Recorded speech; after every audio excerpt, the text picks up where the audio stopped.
Why are we here? And why did our story start in Africa? It's one of the biggest questions we can ask about ourselves. The answer isn't simple. It's not one single thing. It's a mix of luck, geology, climate, and the sheer tenacity of life. Our origins are written into the very rocks and weather patterns of one continent. To understand why it was Africa, we have to go back, way back, before humans, before human-like creatures, to a world full of apes. Millions of years ago, the world was warmer and wetter. Apes, our distant cousins, were not just an African phenomenon. They were widespread. You could find them in Europe and Asia, swinging through vast, uninterrupted forests. They were successful, but the planet doesn't stay still. The Earth's climate began to change. It started to cool down and dry out. This was a global event, a slow-motion catastrophe for forest-dwelling animals. The great forests of Eurasia began to shrink. They broke apart, replaced by woodlands and open grasslands. For the apes living there, this was a disaster. Their homes disappeared, their food sources vanished. Most of them went extinct, but in Africa, things were a little different. While forests did shrink there too, they didn't disappear completely. The continent's geography allowed pockets of forest to survive, and it was big enough to offer a huge variety of other environments. Africa became a refuge. While ape diversity was plummeting across the rest of the world, a few lineages clung on in Africa. These weren't the ancestors of orangutans in Asia or the now extinct apes of Europe. They were the group that would eventually give rise to gorillas, chimpanzees, and us. So the first part of the answer is simple. The raw material, the specific group of apes that our lineage belongs to, just happened to survive in Africa. It was a game of chance, and Africa held the winning ticket.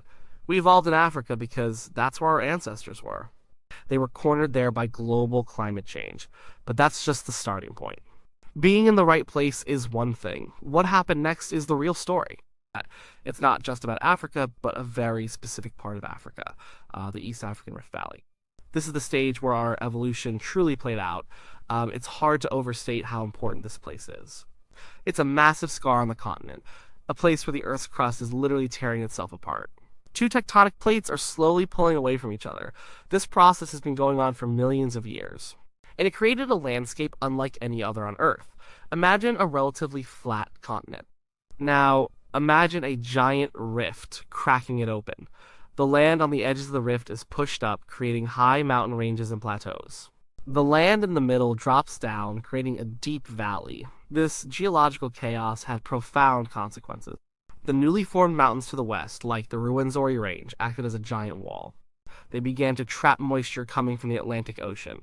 The air rises over the mountains, cools, and drops its rain on the western side, feeding the Congo rainforest. But the land to the east of the mountains, in the Rift Valley and beyond, was left in a rain shadow. It became much, much drier. The great continuous African forest was split in two. To the west, the apes that stayed in the deep, wet forest evolved into modern chimpanzees and gorillas. To the east, in the drier, more fragmented landscape of the Rift Valley, our ancestors were stranded, or they had to adapt or die. The Rift Valley wasn't just a dry place. It was a dynamic, unstable, and incredibly varied place.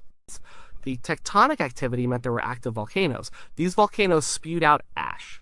Over millions of years, these ash layers built up, trapping and preserving the bones of animals that died there. This is a huge gift for scientists. Volcanic ash can be dated very accurately. So when we find a fossil skeleton of an early human ancestor sandwiched between two layers of ash, we can know its age with remarkable precision. The Rift Valley is a perfect fossil-making machine. That's why we find so many of our ancestors' remains there. It's not necessarily that they only live there, but it's one of the best places on Earth to preserve their story. More importantly, the geology created a patchwork of habitats. Within a short distance, you could have a forest, a grassy savanna, a lake, a river, and a rocky hillside. And these habitats didn't stay put. The climate of the Rift Valley was wildly unstable, driven by wobbles in the Earth's orbit. For a few thousand years, it might be wet, and the forests and lakes would expand. For the next few thousand years, it might be dry, and the grasslands would take over. Then it would get wet again. This constant, relentless change was the engine of our evolution. Scientists call this concept variability selection. The old idea was that our ancestors moved out of the shrinking forests and onto the open savanna, and that single change drove everything. But the reality was far more complex. It wasn't a one-way trip. It was a chaotic back and forth. The environment was unpredictable. The survival challenge wasn't just about being good at living in the forest or good at living on the savanna. It was about being good at surviving change. The creatures that could cope with a shifting world, that were flexible and adaptable, were the ones that passed on their genes. The Rift Valley was a crucible. It didn't favor specialists, it favored generalists. It favored problem solvers, it favored us. So how did our ancestors adapt to this challenging new world? The first major change was a radical one. We stood up. Bipedalism, the act of walking on two legs, is one of the defining features of being human. It's the first thing that really separates our lineage from the other apes. For a long time, we thought the reason was simple: to see over the tall grass of the savanna to spot predators. That's probably part of it. But it's not the whole story. The benefits were much greater. Think about what happens when you stand up. Your hands are free. You can't overstate how big a deal this is. A chimpanzee has to use its hands for walking. An early human ancestor, an Australopithecine like the famous fossil Lucy, could walk on its two legs and carry things with its two free hands. It could carry food back to a safe place, it could carry infants, making it easier to move the family group, and eventually it could carry tools and weapons. Freeing the hands opened up a world of new possibilities. It was a physical change that paved the way for a cultural and technological revolution millions of years later. There was another huge advantage to walking upright in the hot, open environment of East Africa. It helped us stay cool. An animal walking on all fours exposes its entire back to the brutal overhead sun. An animal standing upright presents a much smaller target to the sun at midday when it's at its hottest. At the same time, an upright body is lifted higher off the hot ground and is more exposed to cooling breezes. Keeping the body, and especially the brain, from overheating was a major survival challenge. Bipedalism was an elegant, biological solution to a problem of physics and climate. Walking on two legs is also incredibly efficient, at least for walking long distances. A chimp can outrun a human over a short sprint, but a human can walk a chimp into the ground. Our long legs, our arched feet, our strong gluteal muscles, they are all adaptations for endurance locomotion. In a fragmented landscape where food and water sources might be miles apart, the ability to travel long distances without expending too much energy was a lifesaver. Our ancestors became marathon walkers, able to traverse the mosaic of the Rift Valley in search of sustenance.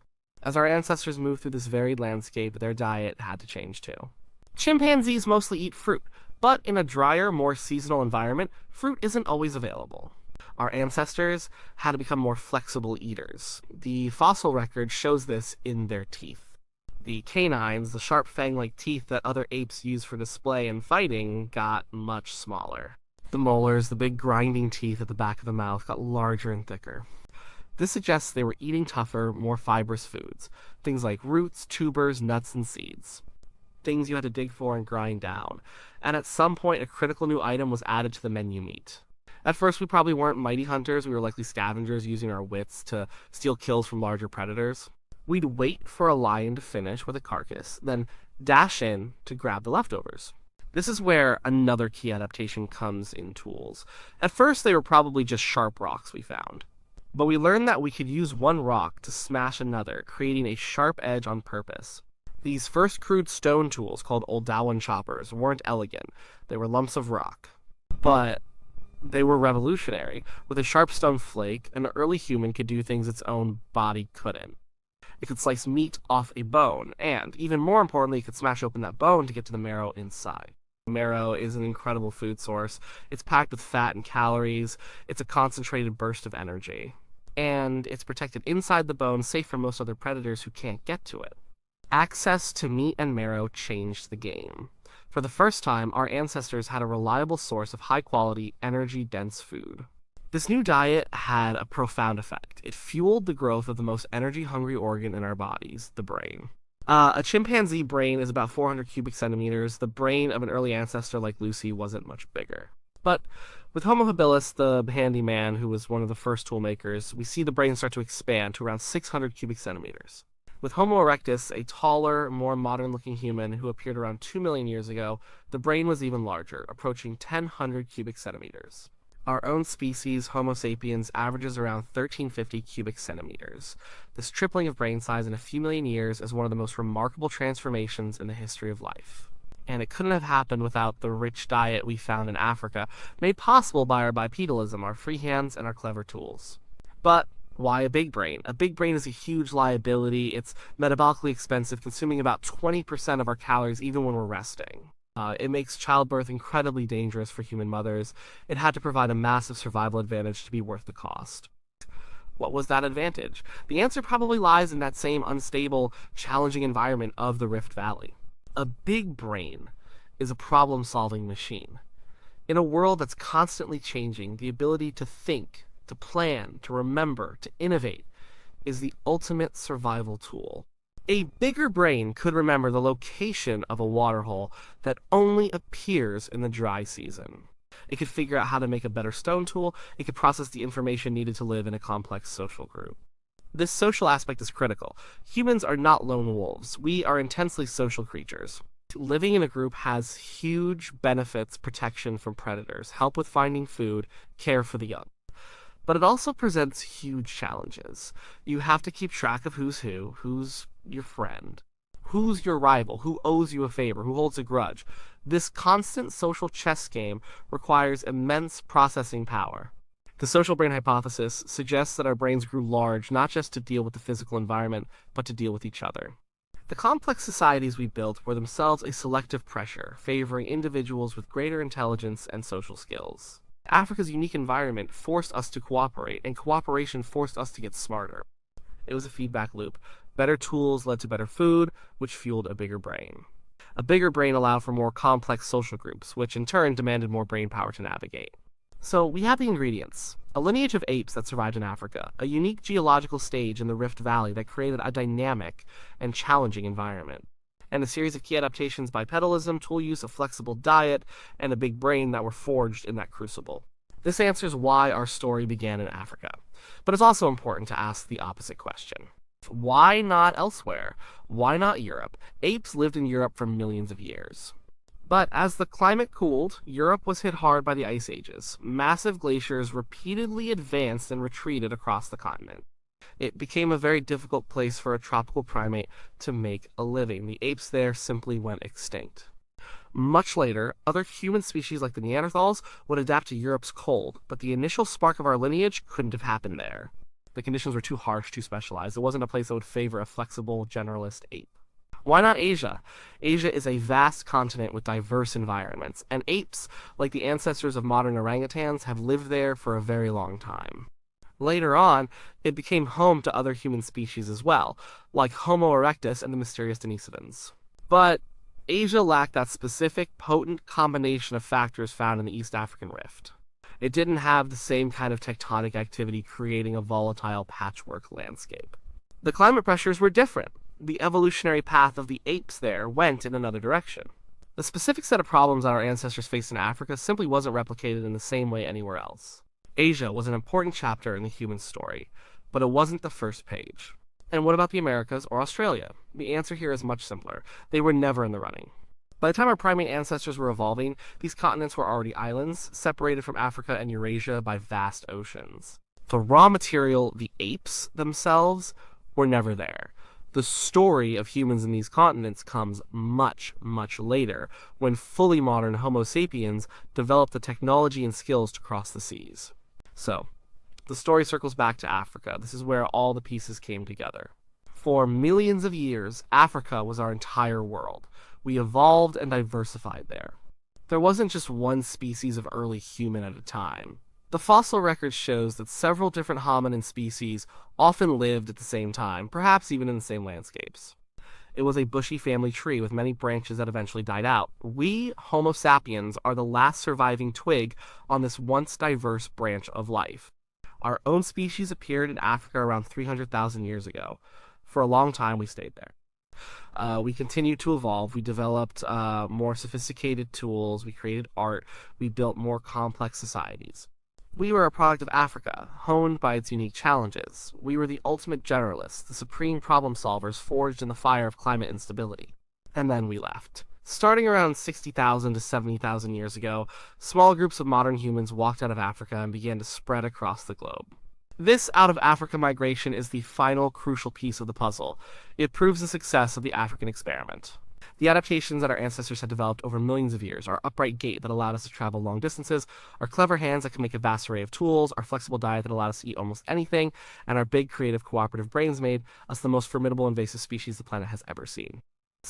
We were not adapted to any single environment, we were adapted to adapting. That was the gift Africa gave us. We carried Africa with us in our genes. Genetic studies show this with stunning clarity. If you look at the genetic diversity of people around the world, by far the greatest diversity is found within Africa. The diversity of the entire rest of the world is just a small subset of the diversity found on that one continent.